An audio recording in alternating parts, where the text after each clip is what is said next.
Oi, gente, tudo bem? A gente está fazendo a matéria de métodos de análise química com o professor Jean. Eu sou o Paulo Vitor, a Tainá e o João Paulo. A gente vai explicar sobre o HPLC, que é a cromatografia líquida de alta eficiência. No começo, agora do nosso trabalho, eu vou falar sobre a cromatografia em si. Ela surgiu em 1903, foi desenvolvido por um botânico que ele queria diferenciar os pigmentos que tinha em umas folhas que ele estava analisando. E a cromatografia é um método de, além de identificar e quantizar os elementos de uma mistura, que nem alguns outros métodos já fazem, ela teve a inovação de separação desses métodos. Aí eu vou explicar agora como que é as divisões dos itens que constituem uma cromatografia. A gente tem primeiro a fase estacionária, que é a estrutura pela qual o analito vai atravessar. A gente vai pegar, colocar o nosso analito aqui, e essa é a nossa fase estacionária, que o analito vai percorrer por ela, e ao percorrer ele vai começar a interagir tanto com a fase móvel, que eu vou explicar daqui a pouco, quanto com a fase estacionária, e vai separar, e a gente vai separando esses componentes. Numa cromatografia simples, a fase estacionária é feita de sílica, e na de alta performance a gente usa carbono algumas vezes, na maioria das vezes. Aí a fase móvel é um solvente que auxilia que auxilia o analito a atravessar a fase estacionária.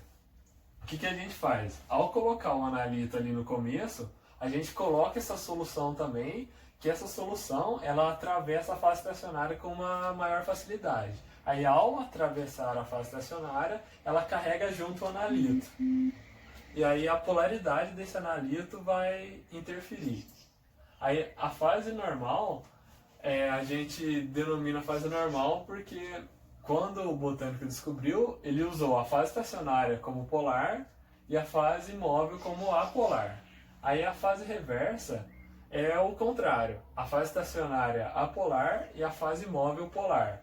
A fase reversa, apesar de ser um pouco mais nova, ela é mais usada, porque como a fase móvel pode ser polar, a gente pode usar como solvente a água, que além de ser barato, a gente tem abundância e não polui. Aí, agora eu vou falar da afinidade do nosso analito com as fases. O que vai interferir é o tempo com que cada item da mistura vai percolar. Se o nosso analito, se algum dos componentes do nosso analito tem mais afinidade com a fase estacionária, ele vai levar um tempo maior para percolar toda a fase estacionária. Porque ao entrar, ele já vai começar a se relacionar e ele não vai querer descer. Aí, o contrário também é possível. Se ele tiver uma maior afinidade pela fase móvel, ele vai percorrer toda a fase estacionária com uma maior facilidade, porque ele vai querer acompanhar o elemento que ele tem mais afinidade, que nesse caso vai ser a fase móvel. E analisando essas diferenças de afinidade, a gente pode determinar o que é esse item. Aí agora, para finalizar, eu vou falar a diferença do HPLC para uma cromatografia simples. A diferença se dá pelo tamanho das partículas da nossa fase estacionária. Numa cromatografia normal, as partículas são maiores. Aí, as partículas sendo maiores, Nossa, já passou o tempo. As partículas sendo maiores, a gente vai ter uma menor interação entre a fase móvel e a fase estacionária. Aí, diminuindo a partícula, a gente tem uma maior interação, mas isso dificulta com que a fase móvel atravesse a fase estacionária. E para isso, a gente usa uma bomba para ajudar nesse escoamento. Bom, para esse tipo de cromatografia, a gente tem um cromatógrafo que pode ser exemplificado por esse desenho, e ele consiste basicamente por 5 sistemas. A gente tem o reservatório da fase móvel, o sistema de bombeamento, depois o injetor, a coluna cromatográfica e, por fim, o detector. O reservatório da fase móvel, a gente tem recipientes, normalmente de vidro, que cada um vai estar contendo os solventes que vão ser usados para a fase móvel. E, além disso, nesses reservatórios, normalmente a gente também tem sistemas de tratamento de solventes, que são desgaseificadores e filtros. Então, nesse exemplo aqui desse reservatório, os gases dissolvidos no solvente, eles estão sendo tirados pelo arraste de pequenas bolhas de um gás inerte insolúvel, que é o gás hélio. E como vocês podem ver também, a gente também tem um filtro para tirar as partículas que podem estar presentes. O sistema de bombeamento, ele é composto por uma ou mais bombas de alta pressão e por válvulas de controle de fluxo também. E essas bombas elas têm que obedecer a alguns requisitos quanto à pressão, a saída livre de pulsação, vazões, reprodutibilidade e resistência à corrosão. Além disso, para esse tipo de cromatografia, a gente usa normalmente 3 tipos de bombas, a de seringa, a recíproca e a pneumática. Sendo que a mais utilizada é a recíproca, pelo seu volume interno pequeno, suas vazões constantes e altas pressões. Então aqui a gente tem a nossa bomba recíproca e conta também com amortecedores de pulsos para garantir a saída livre de pulsações. Depois que a fase móvel é bombeada, ela vai para o sistema de injeção da amostra. E o sistema de injeção da amostra, ele é um sistema com alça de amostragem, que é uma alça que permite a escolha do volume da amostra de forma bem precisa. E como vocês podem ver aqui, a alça ela tem 2 distintas posições, a de amostragem, que é a primeira, e a injeção da amostra na coluna. Então, na de amostragem é onde a amostra vai ser... Continua. Bom, a de amostragem é onde a amostra vai entrar no sistema por meio de uma seringa, e na injeção da amostra a gente vai poder injetar, direcionar a amostra para a coluna de separação junto com a fase móvel. Bom, nas colunas cromatográficas em HPLC, elas normalmente são de aço inoxidável, tem esse comprimento, mas também existem microcolunas com dimensões menores. E essa coluna ela é recheada pela fase estacionária e é nela que vai acontecer de fato a separação das espécies da nossa amostra e a interação da fase móvel com a fase estacionária. Além disso, muitos instrumentos contam com uma pré-coluna, que é uma coluna de proteção para possíveis danos que a coluna cromatográfica pode sofrer. E também conta com termostatos para colunas, que é para o controle da temperatura. Por fim, a gente tem os detectores. Então, conforme as espécies vão sendo separadas na coluna, elas passam por um detector e existem diversos tipos de detector. A escolha dele depende do seu objetivo, que pode ser para quantificar, para identificar, e também depende da natureza da amostra. Aqui a gente tem alguns exemplos de detectores e existem muitos outros, sendo que o mais utilizado é por absorbância, porque a maioria das espécies químicas elas interagem com a radiação UV ou a radiação visível. Então a gente tem um exemplo de um detector por absorbância. Então, conforme as espécies vão passando pelo detector, vai produzindo por meio de um software picos resultando nesse cromatograma, e cada pico corresponde à espécie que foi separada. Agora eu vou falar um pouquinho sobre os tipos de cromatografia HPLC que existem. A primeira é a por adsorção.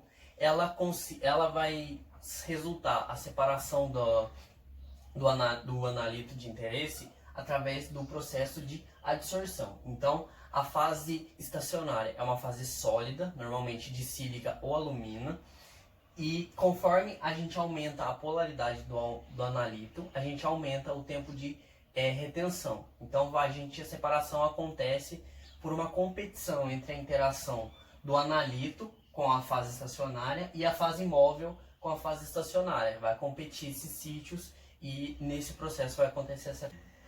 A segundo tipo de cromatografia que tem é a cromatografia por partição. Ela é uma cromatografia líquido-líquido, onde a fase móvel e a fase estacionária são immiscíveis entre si. Ela tem 2 divisões, a cromatografia líquido-líquido e a cromatografia com fase ligada. A cromatografia líquido-líquido é quando a fase móvel ela é imobilizada num suporte sólido através de forças físicas. E a cromatografia com fase ligada, ela é imobilizada na fase sólida por uma ligação química. A desvantagem da cromatografia líquido-líquido é que ela precisa de um recobrimento periódico. Como são forças físicas e são forças fracas, elas vai removendo a fase estacionária do suporte. Já na cromatografia de fase ligada, ela normalmente é imobilizada no organosilicato, então a gente pode ver aqui a reação da formação dele, e ela tem um radical que você, dependendo da função orgânica, você altera a polaridade da fase estacionária.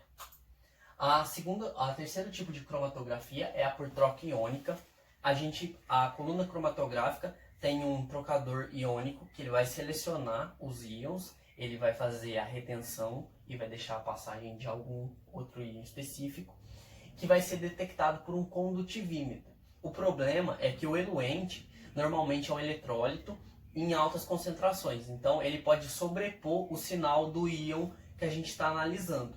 Então, para resolver isso, a gente usa uma base de insupressores. O que é isso? A gente usa uma outra resina trocadora iônica, que ela vai reter esses íons do eluente e vai permitir a passagem somente dos íons do analito. Isso vai permitir um sinal limpo e a detecção muito mais precisa do analito.